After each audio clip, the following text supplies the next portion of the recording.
Okay, we'll just give it a couple more minutes before we start, just to allow last minute people to join us.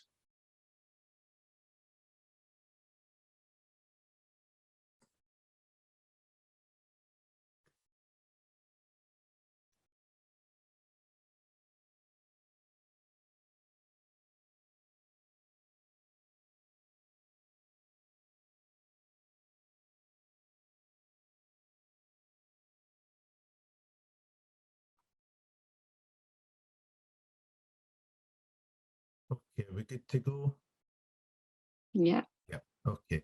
Well, good morning, everybody, and welcome to this webinar on infrastructure assets. My name is Derek Yule, and for my sins, I am chair of the Task and Finish group.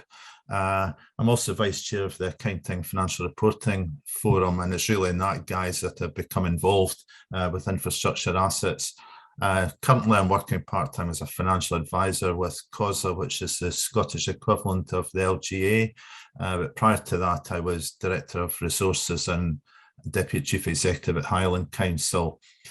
I'm hoping Stephen Kane is with us. We've been having one or two technical issues, but our three speakers this morning. Sarah, I'm sure is familiar to everybody. Excuse me. Sarah's currently SIPFA's acting head of standards setting, which is her specialism, to focus on local government, but having worked across all public sector, public benefit sorts. Sarah provides technical advice for SIPFA LASAC, the Local Authority Accounting Code Board, and leads on infrastructure asset reporting. She has years of experience in financial reporting, capital finance framework, and has developed numerous publications and bulletins for SIPFA.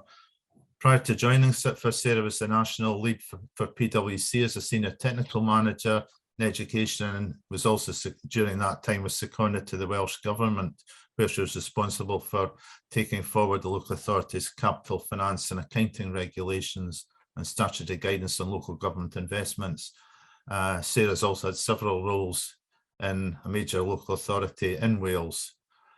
Stephen Kane, as I say, I hope Stephen is able to join us. Stephen's a member of SIPFA's policy and technical team and is secretary to SIPFA LASAC. So he's had a key role over many years of helping to develop SIPFA's view and response to proposals for new standards as within the UK and internationally, including financial reporting standards such as IFRS and IPSAS, and auditing standards and guidance such as international standards and auditing practice. Prior to joining SIPFA, Stephen was with the National Audit Office as a graduate trainee, and has worked across central government, as well as spending some time at HM Treasury. Our other speaker is Chris Allen Smith. Chris is the Head of Profession for Asset Management and Maintenance in Hertfordshire's Highway Service, leading a group which is responsible for a cradle-to-grave approach from bidding for budgets and defining strategies through to devising and delivering programmes of work on the ground.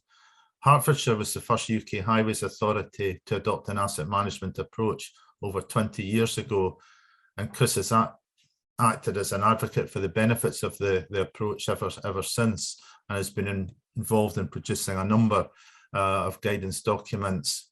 He currently sits in a number of national groups, including the UK RLG Asset Management Board, and was heavily involved in the production of the original SIPFA Code for Highways Asset Management.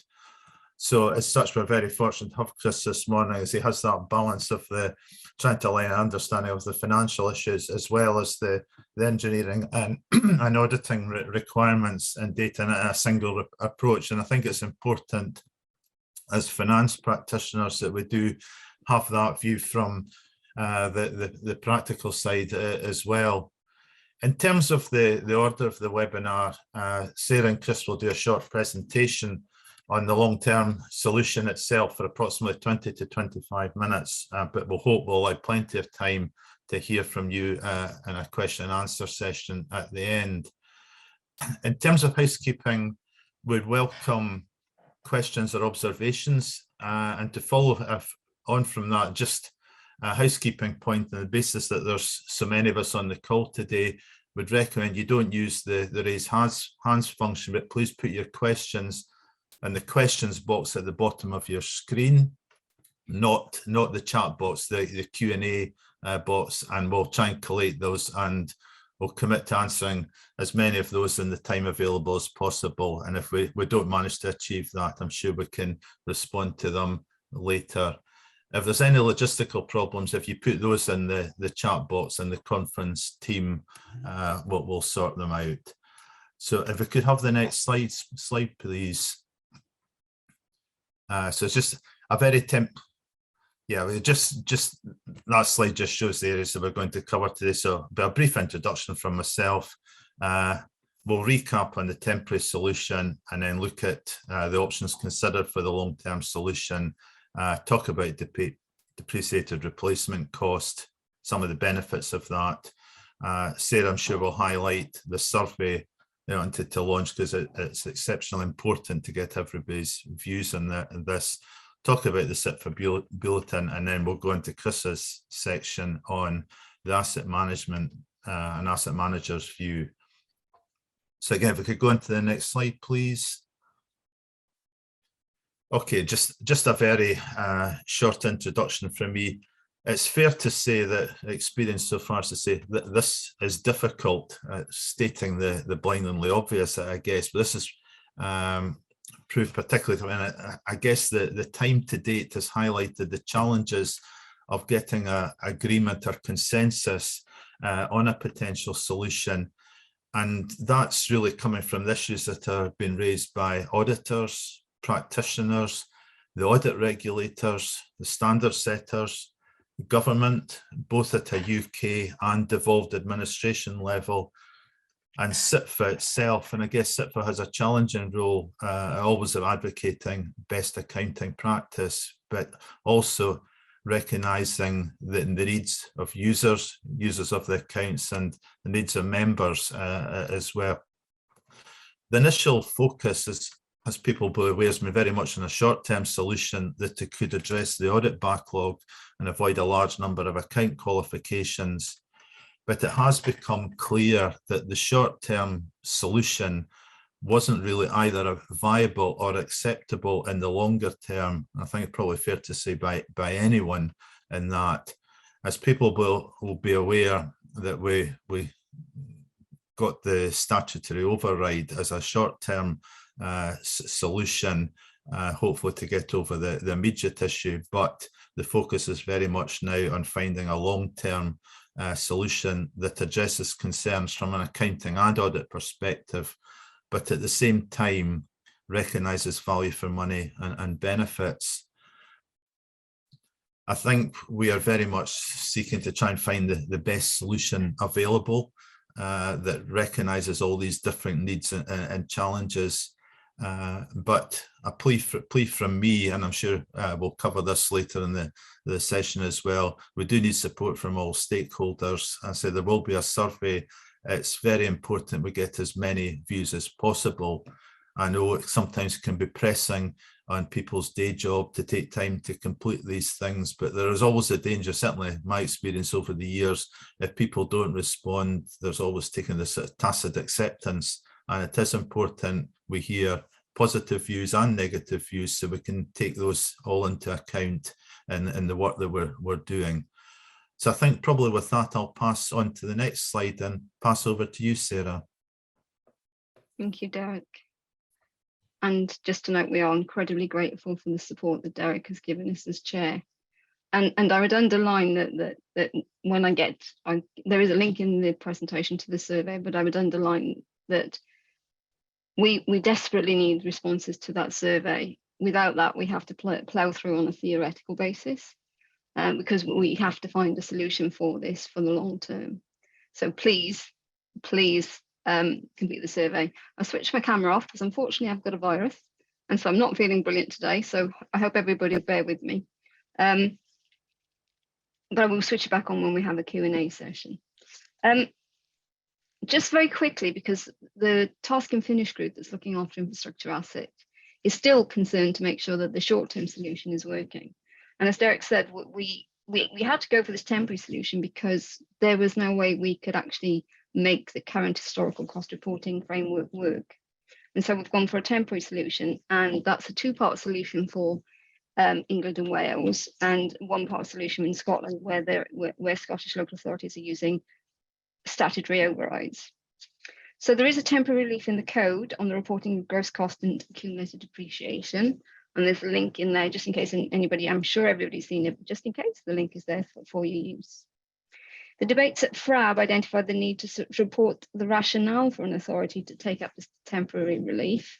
And so there's minimum wording as well included in the code.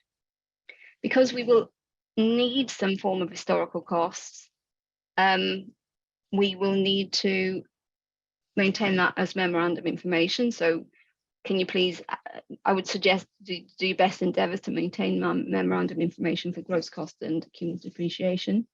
And to assist with accounting policy, the code sets out what previous codes have said. A Scottish Government issued separate statutory guidance. The update to the code doesn't apply to Scottish local authorities until a date when the Scottish Government decides that it does. Could I have the next slide, please? Thank you. I won't go into detail on this slide. This is in the bulletin, and it's just there to summarise the different statutory provisions. So there's two mechanisms for England and Wales and one mechanism for Scotland. In Scotland, there are two statutory overrides, one on the disclosure and one on the assumption that on a network basis that the net carrying value would be nil. And there's a rationale for that in the statutory guidance. In England and Wales, the statutory override is only on the assumption that and local authorities have a choice to use that assumption or to follow the accounting code. There is also provisions around doing PPAs, but I would request the local authorities look at that very, very carefully in terms of making sure that they do get the best information through into their accounts. Next slide, please. As a third part, even though I talk about a two-part solution, but to assist everybody, we've also issued the SIPA bulletin, and there's a link to the bulletin in the slide. The bulletin brings all parts of the solution together, really, and covers background on and outlines the issues that have been discussed. It has guidance on materiality with a particular focus on the decisions and the assessments of the users of the accounts. It sets out how the statutory prescriptions work, the impact on accounting policies. It has illustrations, it has example accounting policies, and talks about where you might use one of the statutory interventions, what you would need to do. And it goes into detail of what you might need to do for the gross cost and accumulated depreciation disclosures. We don't want to spend too much time on the temporary solution because we're hoping the temporary solution is working, but when it would be useful if anybody has any comments on the temporary solution and how well or otherwise it's working for you, that you could give us some of those commentaries when we're in the question and answer sessions. That would be useful for us. And so we could do that in the bit once we've covered the presentations. Oh, next slide, please. Sorry, I was trying to do that myself then. Next slide, please. Thank you. So we looked at, and the suggestion of using DRC was considered in the consultation we issued last May.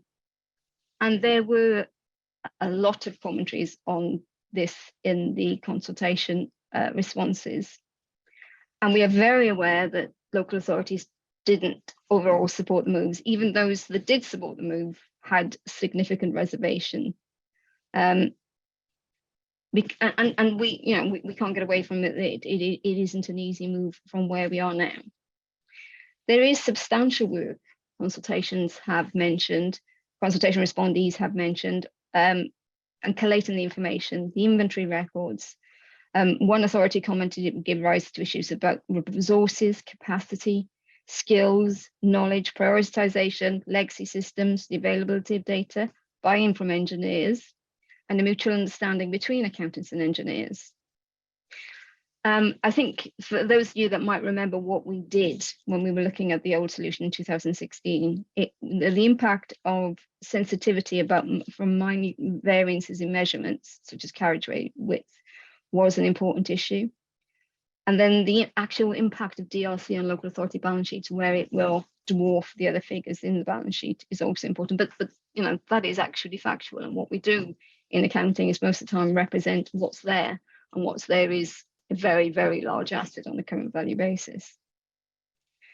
One of the main arguments cited, and this is the problem that we have, is one of the reasons why we couldn't, that the temporary solution had to be taken forward, is that the current historical cost solution just isn't viable. The information deficits are such that there was a significant risk of qualification if we didn't do anything. And there is no way of recreating that historical cost that would be satisfactory to everyone. And so the problem is that there isn't an alternative but to look for a remeasurement. Next slide. And so the options we looked at, just to look at, that we have looked at this, and you may have heard me talk about this before, but these are the options that have been retained all the way through, is that although we did come from 4 options to 3, we maintain the temporary solution. As Derek mentioned, this isn't supported by SIPFA, SIPFA-LASAC, and the Financial Reporting Advisory Board, in that it doesn't meet the needs of IAS 16. There are huge information deficits, and therefore it simply doesn't do what we would expect it to do under IAS 16. And of course has to be supported by statutory provision. The second option is the deemed cost basis, using an approach in IFRS 1, which allows a creation of a historical cost basis on a one-off measurement. And that one-off measurement would be a DRC. I generally describe this as is a technically acceptable solution, probably under IFRS. We'd need to look at it in more detail. But it is the worst of both worlds, in that it is neither historical cost and it is also not DRC, because it will be for a short time, it will be useful in terms of DRC measurement, but it will mean that it's not useful in the longer term. And so all the issues around historical costs will build in. It won't support stewardship or long-term asset management, as I said, other than for the first couple of years. And Chris mentioned this earlier. I'm going to quote Chris even before it starts. And what will have happened there is you'll have done most of the work for DRC. We've done 80% of the work. So at that point, it would be the best use of money to continue to move on to depreciated replacement cost. The third option is technically the best and provides useful information to local authority users of the accounts. It supports stewardship, decision-making and decision-making information. It also has the best possibility of moving towards removing the WGA qualification. But I can't get away from the fact that options 2 and 3 are resource intensive for local authorities. Can we move to the next slide, please? So looking at the option appraisal, there's detail on each of them, but the one is that these are the benefits of supporting DRC. Clearly, the answer is it's consistent with standards. It will allow compliance with IAS 16 as implemented in the code. It will allow for improvements in record keeping and provide a resolution to the information deficits, an acceptable resolution. The current value measurement also allows for the proper stewardship of assets, rather than information just being provided at the point of acquisition, i.e. the historical cost. It will provide a proper representation of the operational value of the assets to local authorities. It therefore provides meaningful information to the user of the financial statements. Users will be able to understand, rather than increasing expenditure, that it will reflect the state and the condition of the assets. It'll have a better information on the condition of the roads, and it will have more information on the value of the assets to the authority. As I said in the previous slide, it will hopefully allow for the removal of the WGA qualification. The move to depreciation costs will also need to align and improve asset management, and Chris will talk about the potential for that when he starts talking in just a bit, and provide more information for decision making to assist in this. And what we're looking for when we're doing this, and this is very much the work, and if you have any suggestions, the policy and technical email address at the beginning, please use that. What we're trying to do is to look at the previous way of measuring the HNA, high-res network asset, under the code, and look for simplifications that will still allow for a materially accurate measurement of the highways network assets. So we're looking to see whether simplifications can be added, and that will be the focus of our work, rather than just running out the old code. There's a lot of good things in the old code, but we're looking for ways in which we can make that simpler for local authorities and address the cost benefit analysis.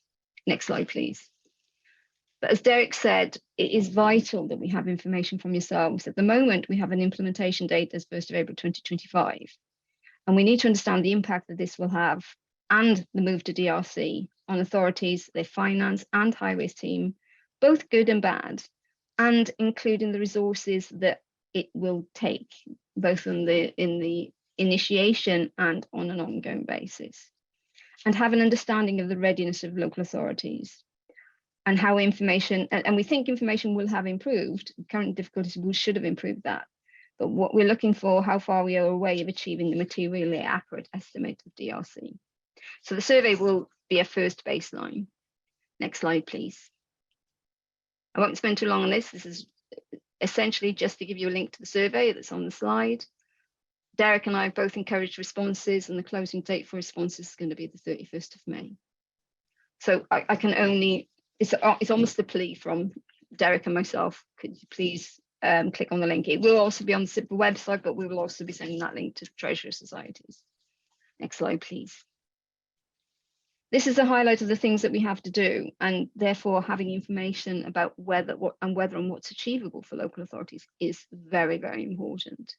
So the good thing on this is we've completed the first 2 tasks. There are numerous other tasks, as you'd imagine, in the timetable. SIPA will tomorrow take the final decision, well, not the final decision, but the decision to proceed on the basis of DRC.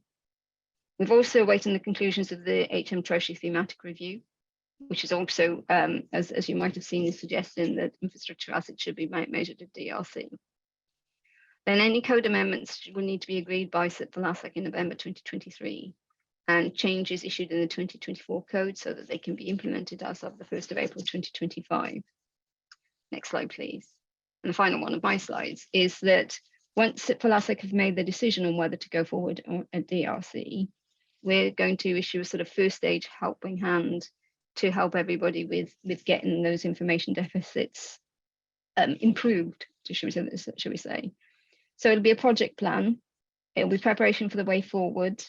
It will follow the webinar and SIPA decision, depending on what it is. It will have trigger points. It will talk about the stakeholders that need to be involved, and we, I can only encourage that you please involve both highways and finance colleagues, because we will all need to work together on this. And we will look at how you might want to undertake an impact assessment and a gap analysis. And there are also, as I said earlier on, it's not really in the bulletin, but it is a part of the objectives of what we're doing, is to search for simplification. And if you do have any suggestions, please email us at policyandtechnical@sipa.org, which is at the beginning slide. That's me. So can I hand over to Chris, please?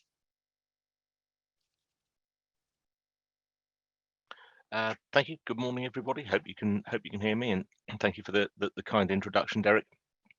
So, as Derek said, I've been involved in this for quite a long time. I'm a highway engineer by trade, so I'm not an accountant, but I've probably picked up enough of the accountancy side over the last decade or so to at least understand some of the difficulties we're facing. So, I'm going to try and do a little bit of an engineer's view and maybe a little bit of a sales pitch for why we know this is going to be painful. We know nobody really wants to go down the DRC route. Nobody's, I don't think anyone is suggesting otherwise, because we know there's going to be quite a lot of work involved in it.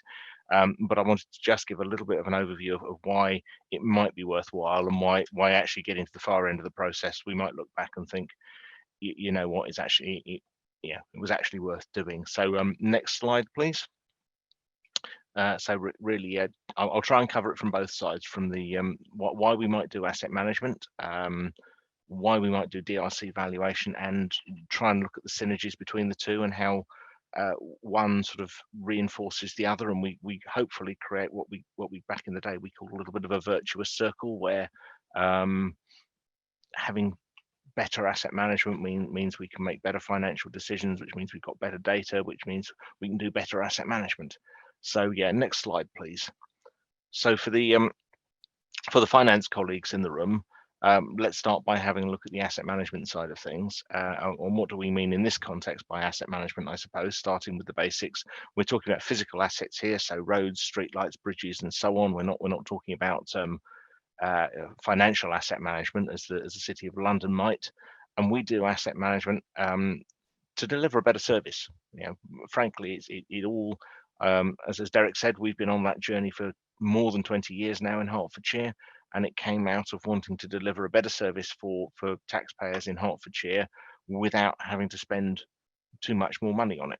And that's bluntly where it came from. And we looked around, and asset management was being done in other countries or in other sectors, but not in roads in the UK. So we sort of gave it a bit of a punt. We brought in some experts, and we started that journey.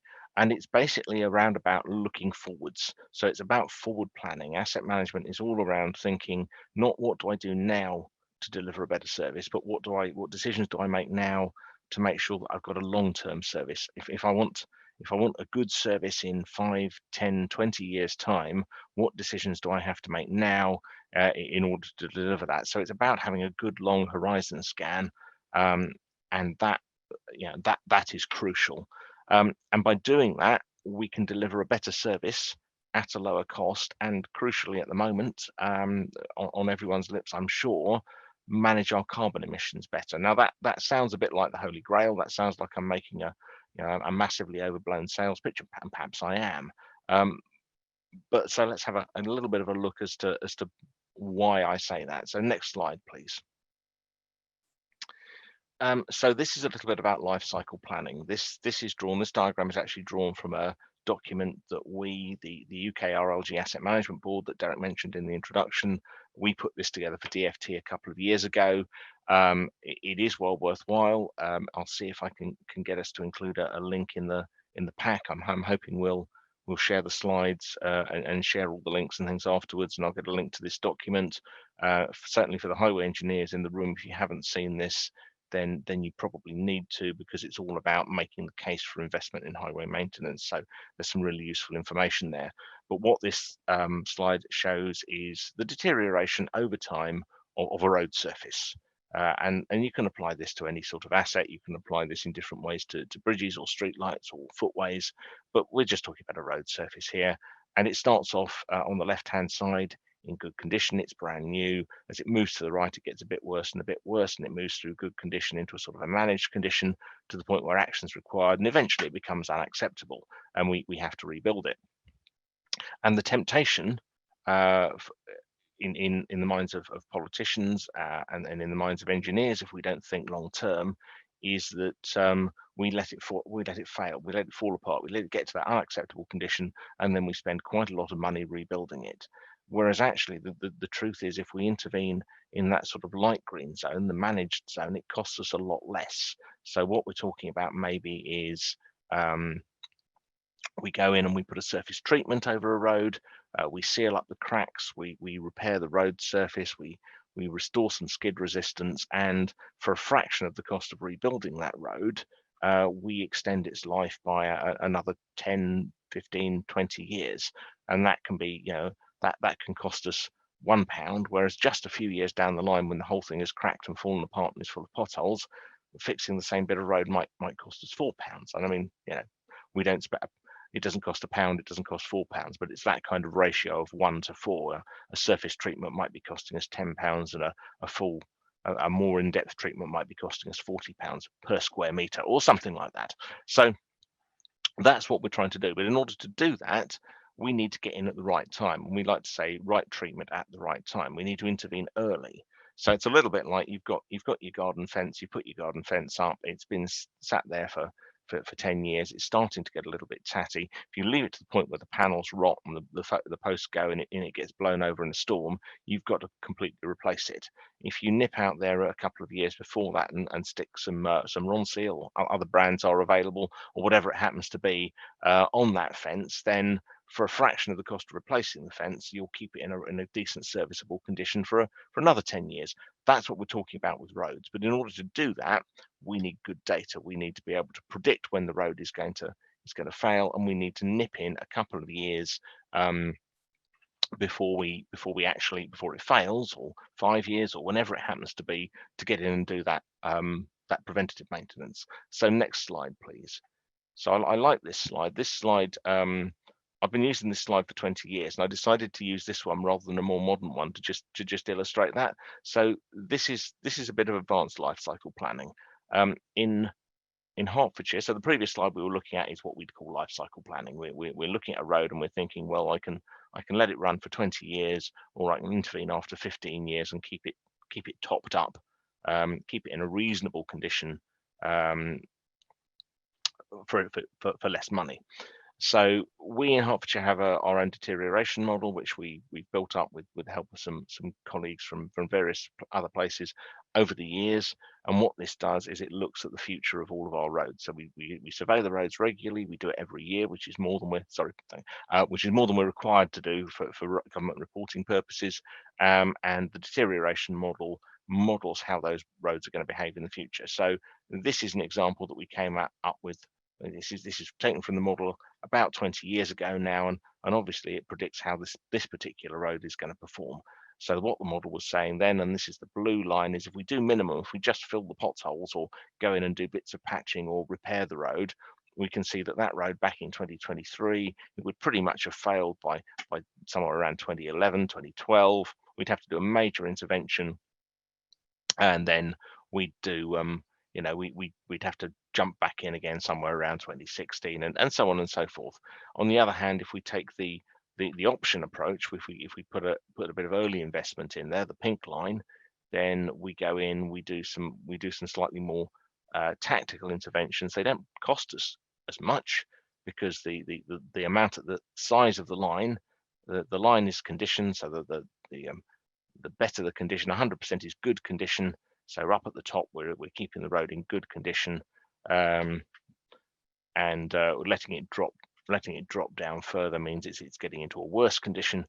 So we're spending slightly less money. We're intervening at the right time with the right treatment, and the difference, the yellow area, the difference between the two lines is effectively our improvement, our savings. So we've spent less money on this option because we've intervened at the right time, but our road is on average, our road is in a better condition, or the bit of the network that this represents is in a better condition by the yellow area.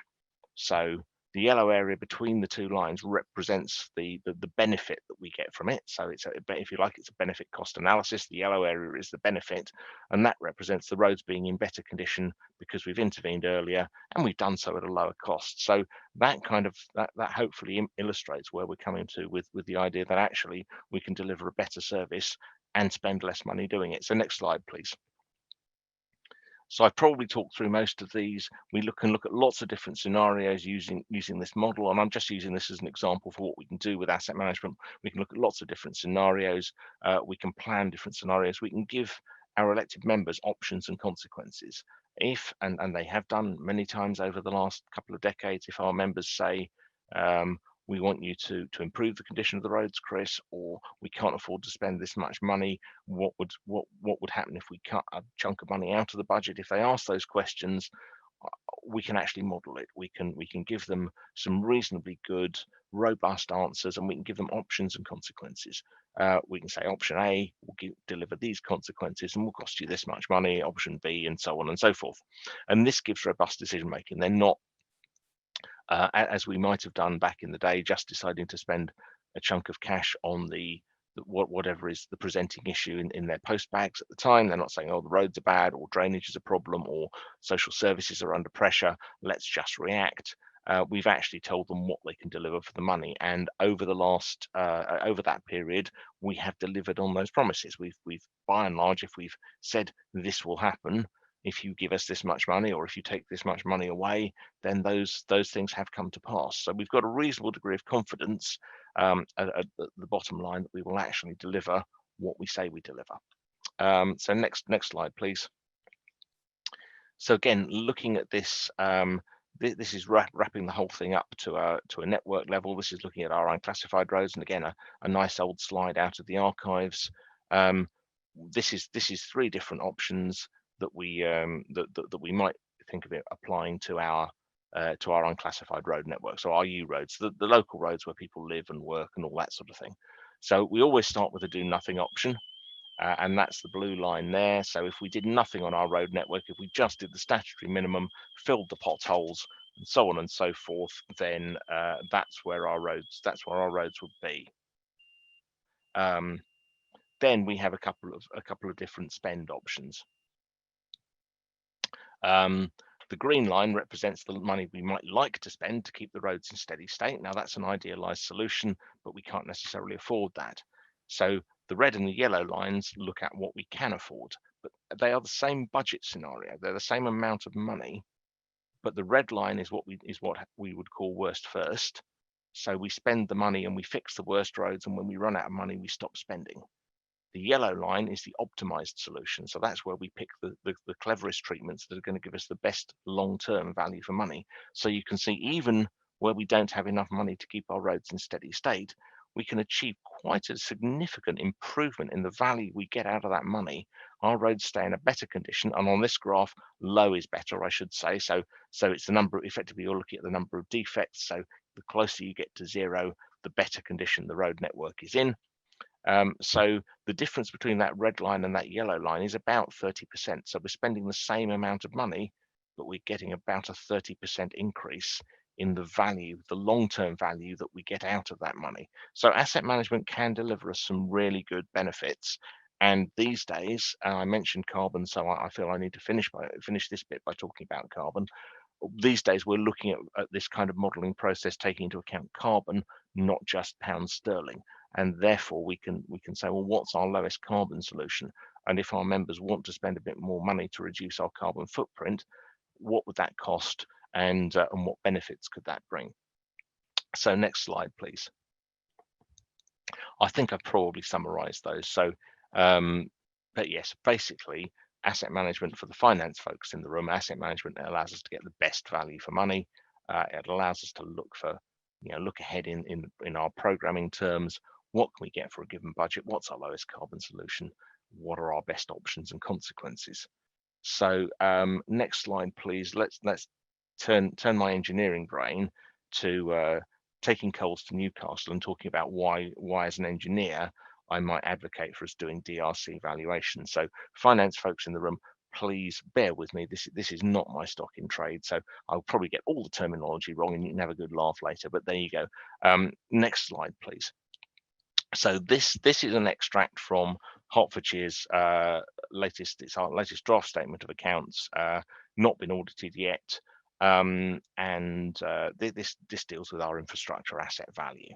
So this is, I plucked this out of our latest statement of accounts. Two reasons on this slide, actually. This is in the notes to the accounts, you will note, and a few years ago it wouldn't have been in the notes to the accounts. It's in the notes to the accounts because of the problems that Sarah was alluding to earlier on. So that in itself is first of all, is a good reason to do DRC. Previously, the infrastructure assets would have been included with the same kind of value, but as a one-liner. So these are Hertfordshire's assets. And we're just shy of £1 billion effectively. Our infrastructure asset value based on historic cost is just shy of £1 billion, 0.9 something or other. Okay, fair enough. That's a big chunky number. Next slide, please.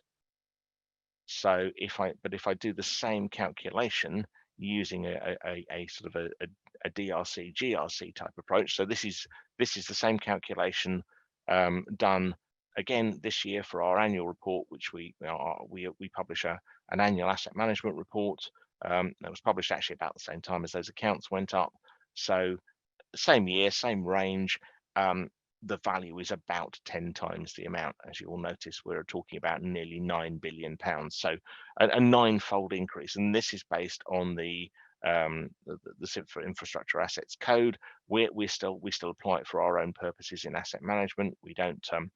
Obviously, it's not published in our accounts and it's not used for whole of government accounts anymore, but we still go through the process. We still tot up what area of road we've got, how many footways we've got, so on and so forth, and we add them up. Obviously, those GRC values there are probably undercooking it now because the values haven't been uplifted. The values they're based on haven't been uplifted for a year or two because it's not being the process isn't being maintained anymore. Which was a bit sad, but there you go. That's where we are. But it does prove to illustrate those numbers won't have gone down. Certainly, with the inflation we've seen, those numbers won't have gone down in the last couple of years. I expect they will have gone up quite considerably. So to put that into a bit of context, these are big numbers. They don't mean very much in isolation. Let's have a look at just one area. So you can see from there that we've got about 32 million square meters of carriageway. It's the biggest asset. It's the one people often focus on. They get very worried about potholes and the like. So we've got about 32 million square meters of black sticky asphalt that cars, lorries, cyclists, and everybody use on a daily basis. If I divide our total GRC value, our total sort of our total historic cost value, as shown in our accounts, which is, as I say, it was just under the billion, by that area, then we get to about £30, £32 per square meter. So effectively what we're saying is we can ignore all the bridges, we ignore all the footways, we ignore the cycleways, the streetlights and everything else. If we just spread that historic cost value across the square meters of road that we've got, we put a value of about £30 per square meter of road by historic cost. Now I can tell you that that's about the value of the surfacing on those roads. So it ignores any underlying layers, it ignores all the earthworks, it ignores everything else. So clearly, on a sort of a reasonable value, we are horribly undervaluing our assets in our accounts at the moment, which is a first good reason I would suggest to have a look at it. So next slide, please.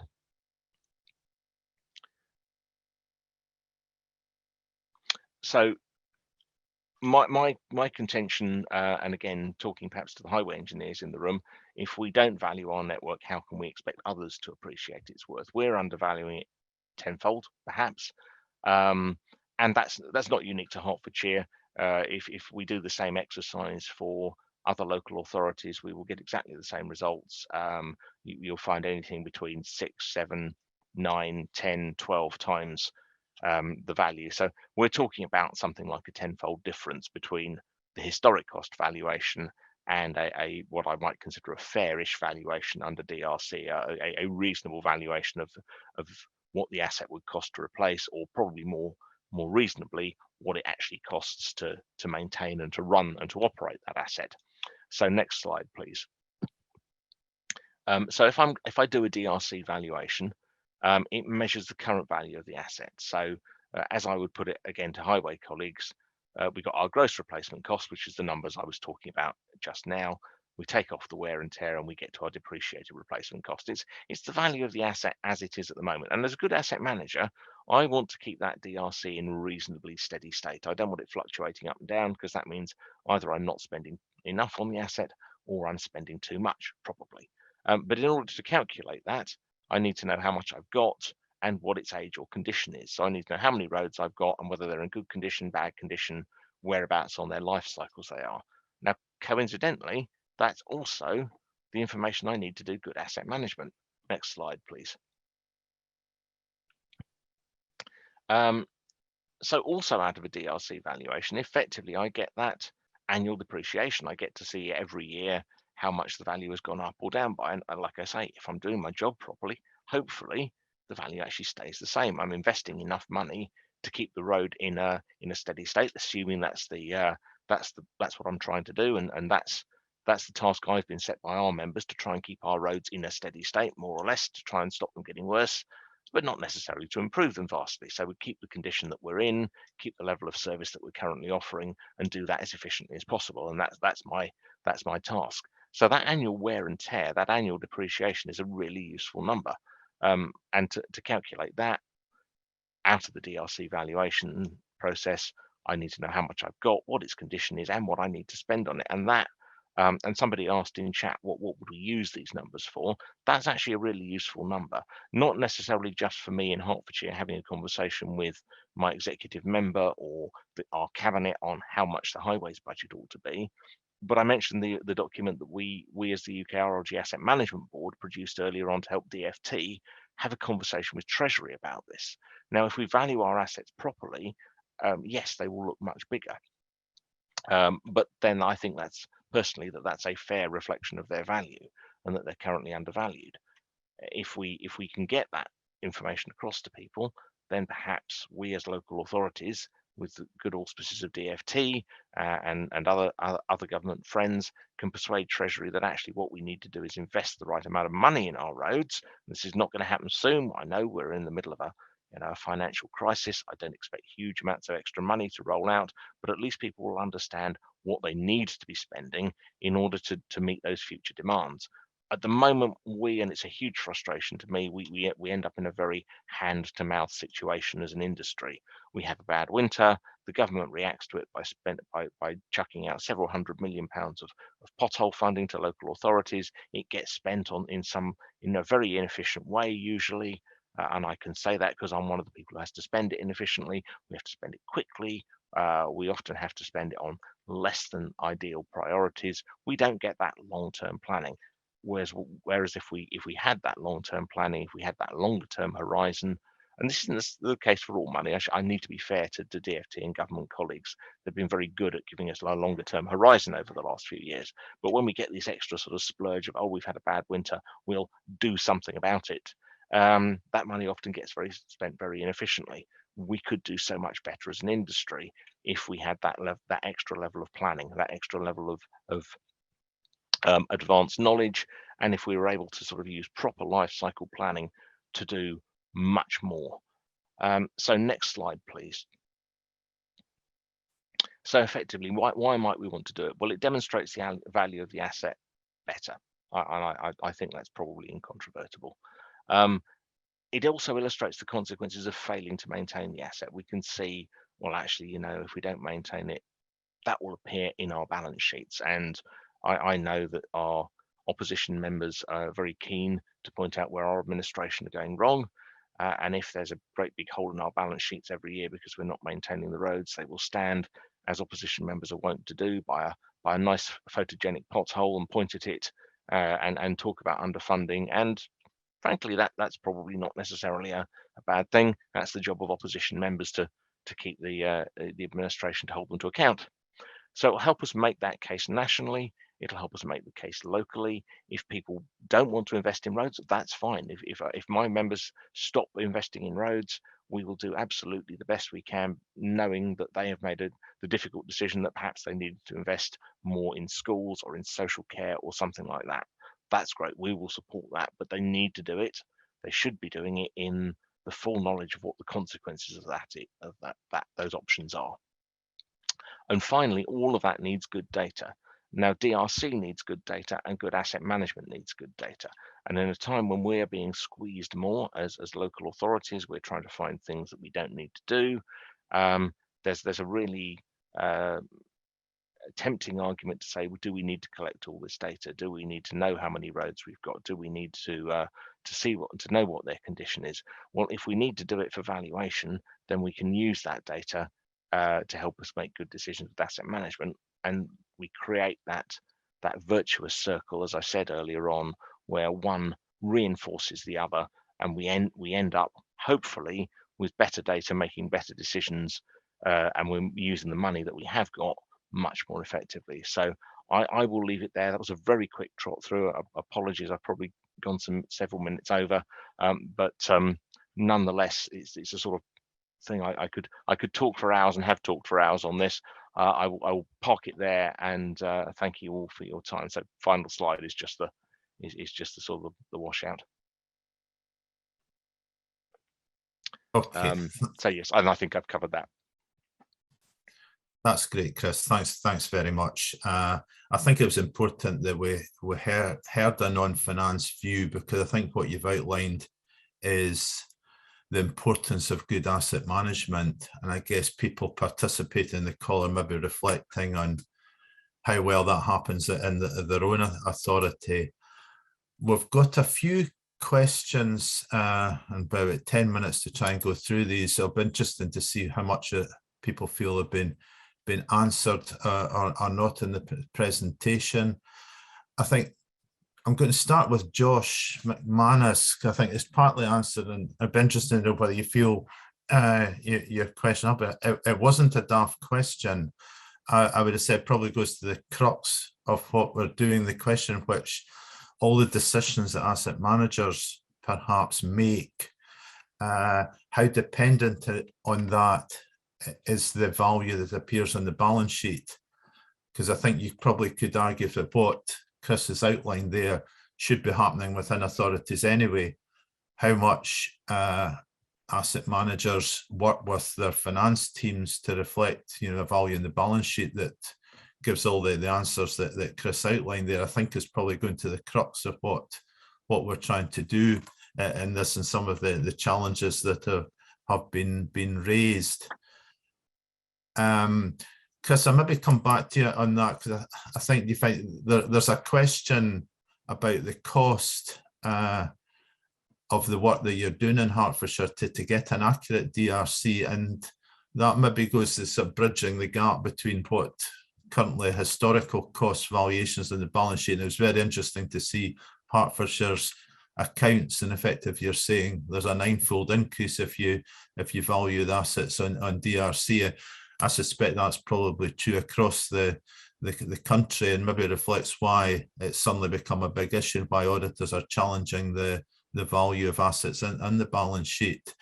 Have you any indication how much it costs to get this accurate DRC? Because I think it's one of the areas that obviously as a working group is acutely aware of, and trying to get that balance between value for money and meeting the needs of auditors. We've never stopped doing it. So I think we started doing it obviously for whole of government accounts when that was required. And we've been publishing it. Like I say, we do an annual asset management report, and the valuation is included in that. So it needs to come with that caveat, but with that caveat in place, it costs us, it's effectively free. It's part of our business as usual approach.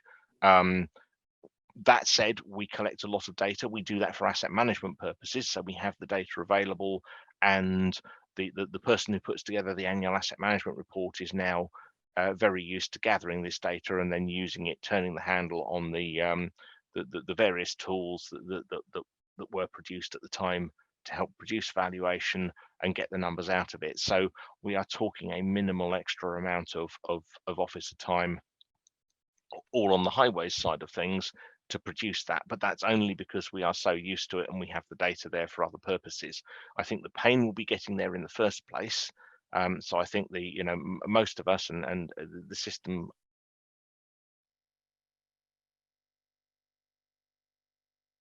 change will all have a lot of extra work to do. So we'll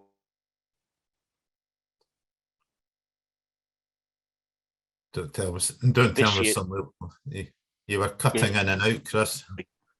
Can you this year's data and turning the handle on this year's data, and it almost just comes out of the system. Clearly, if it's being audited, if it's having to go through a proper accounts process, there will be more time and effort involved in that. I don't deny that for a moment, but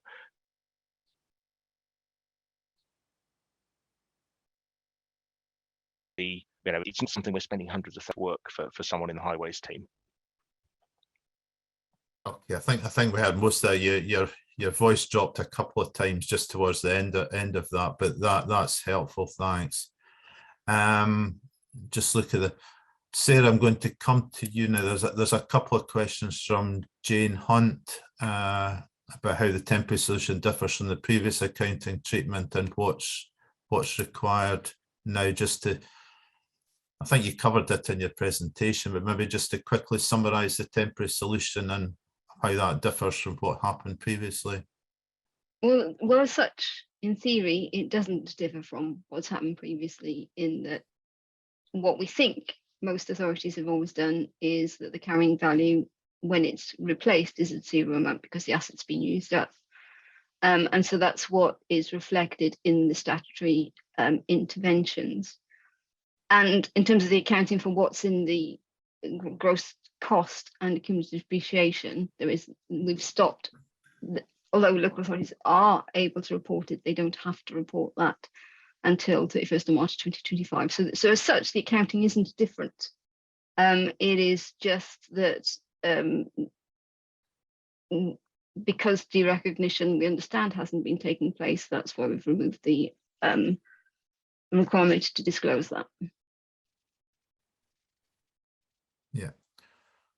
Okay, thanks. I'm just reading through the last question from Philip Edwards about reference to the Treasury consultation paper, and it's making reference to school property assets currently valued on a DRC basis, reflecting some pain relating to that. I always sort of break out in a cold sweat when I talk about accounting for schools. I know the system in England is quite different from Scotland. Anything, I mean, there's a question, does SITFA support this move? I suppose that's really why we've got a working group just now, to try and get a solution to the question that gets a consensus. We are looking at it. We are looking at SITFA's response to it. It doesn't, I don't personally understand how it's benefiting in terms of asset management, how it improves understandability of the accounts. But there's an option. It will lose a lot of information. I understand that cost has taken place to do that, and we will be looking at the costs against the benefits, and the transparency and the usability and the understandability to the users of the accounts. But we are clearly aware that there is a cost to it, but you're losing decision-making information for the users of the accounts. And I did mention earlier that my view is that that's very similar to the deemed cost second option. And my personal view is it's the worst of both worlds. You have neither historical cost, which at least you can explain what that is, and you don't have current value. But SITFA hasn't yet decided its view. It has a working group to look at it in depth. Okay, thanks. Chris, I'm going to turn to the question from Martin Smith. How often are assets assessed for condition changes, upgrades, etc., and who's best to do that? So it depends on the asset, but most local authorities, we are required to assess our roads on a regular basis and to report them as part of national reporting statistics, and that depends on the nature of the road as to how often we do that, but that's typically it's every couple of years. We don't necessarily have to do the unclassified roads at the moment, but most local authorities still do for their own asset management purposes. And again, this is one of those places where there'd be a synergy, gathering the same data to use it twice, once for asset management and once for valuation. Bridges, for instance, are assessed get an inspection every couple of years. Different authorities pursue different levels of service on things like street lighting and footways, but by and large, most local authorities are doing regular condition surveys, possibly only perhaps on something like a 4-yearly cycle on different types of assets. And it's then up to them as to how often they do that, and what the balance between frequency of inspection and benefit of having more up-to-date data, where that balance comes out. I should also say that there are some really exciting developments in the field of automated data collection at the moment. We are quite, DFT are looking at a number of the standards there. There's a new publicly available specification being drawn up by a couple of authoritative bodies, so that new entrants to the market using phone cameras effectively, or other types of equipment can just drive around your network and get a whole load of condition data very, very much more quickly than it would have been available previously. That in itself may be a few game changers. So there's some flexibility in that. But yeah, most local authorities are collecting this data at the moment, and if they're not, then they're probably putting themselves at a disadvantage in terms of both managing their assets and discharging their statutory duties, to be totally honest, because if you don't know what condition it's in, you're probably not maintaining it properly. Yeah. Okay, thanks. I'm conscious we're at 11 o'clock, but I just wondered if we could clear the last couple of questions. There's a question from Laurie Milne about what impact do we think we'll have on the audit timescales, and I guess that's something that the working group's going to have to look at, and why we've got a number of auditors on the working group who will input into this, but that's something we're acutely aware of. Equally, we're obviously aware of the delays in sign-off and audits at the moment, so it's very much part of our consideration for going forward and trying to get a final solution in that. Do you want to say any more, Sarah? Is that? I think it will get worse up front, unfortunately, because we will need to make sure that the information deficit, any new accounting response solution standard accounting change amendment means that there is both increased accounts preparer and accounts auditing work.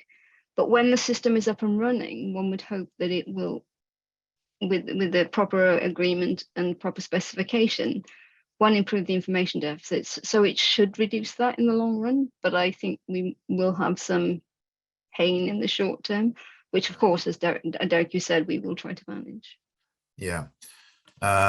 Comment from Nick, but I think maybe a comment rather than a question about the HMR Treasury approach, which we're obviously aware of, and it's something we've been reflecting on our option 2 as part of these discussions. A couple of comments of people sort of questioning the timescale, and I think are acutely aware that the timescale that Sarah set out in our presentation is very, very tight. I think there's an obligation all of us to try and come up with a solution that can be implemented as quickly as possible, but it is very, very challenging without a doubt. Can I add, and there is a question in the survey on that, Derek, and so we would very much like responses on that basis. Yeah, I think yes. So a comment about DRC routing his historic cost records will be the kind. I think part of that is looking at how we move from one to the other. Materiality is a question that we're looking at, and I think during the presentation, the word simplicity was mentioned a couple of times. This is something that we're looking at as part of the work. Absolutely right in terms of materiality, that any kind of minor change can come up with a big number. So that's certainly something we're looking at. Jane's come back with a question about depreciation on a DRC basis.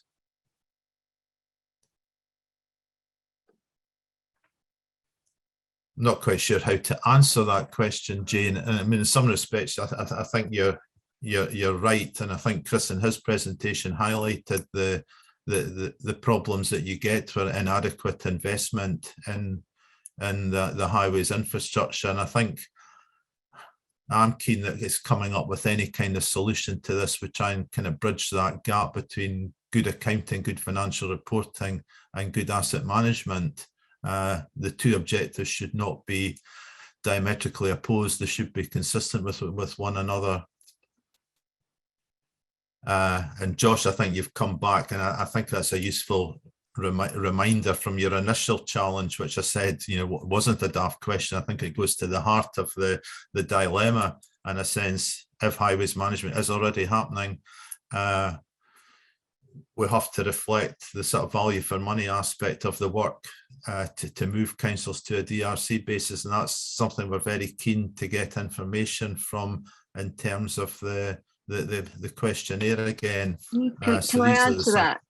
Yes, please. Derek, yes, it's probably happening, but with more information and better information, it might be significantly improved, as Chris pointed out, in terms of the asset management information that we have. Having more information on roads, having more information on the inventory of the asset management of that goes along with the highways. So yes, asset management must be going on. Highways are being maintained, but it will allow the focus of that to be done in better ways and in better places. I mean, I've certainly been fortunate to hear Chris's presentation a couple of times on this, and it certainly set to me a very powerful argument for how improvements to asset management can help some of the decision making, and certainly some of the narrative he put around that was not something I would have to say from my previous authority or previous experience working in a number of authorities had that level of detailed discussion with highways practitioners. So I think there is probably a good place to leave this webinar in terms of looking at the benefits they can achieve from that. And I think that's certainly my overarching objective in all this. Yes, to address the financial reporting and auditing challenges, but also to come up with a proposal that offers value for money and improved financial and asset management within authorities. If there are no other questions, in fact, we're over time now. I'm happy to bring this webinar to a close. Can I thank you all for attending this morning? Hopefully you found it helpful and hopefully thought-provoking in many ways, and maybe just close with a final plea to respond to the questionnaire when it comes out, because that's going to be critical to our discussions over the next few months. Thank you very much, everybody. Thank you.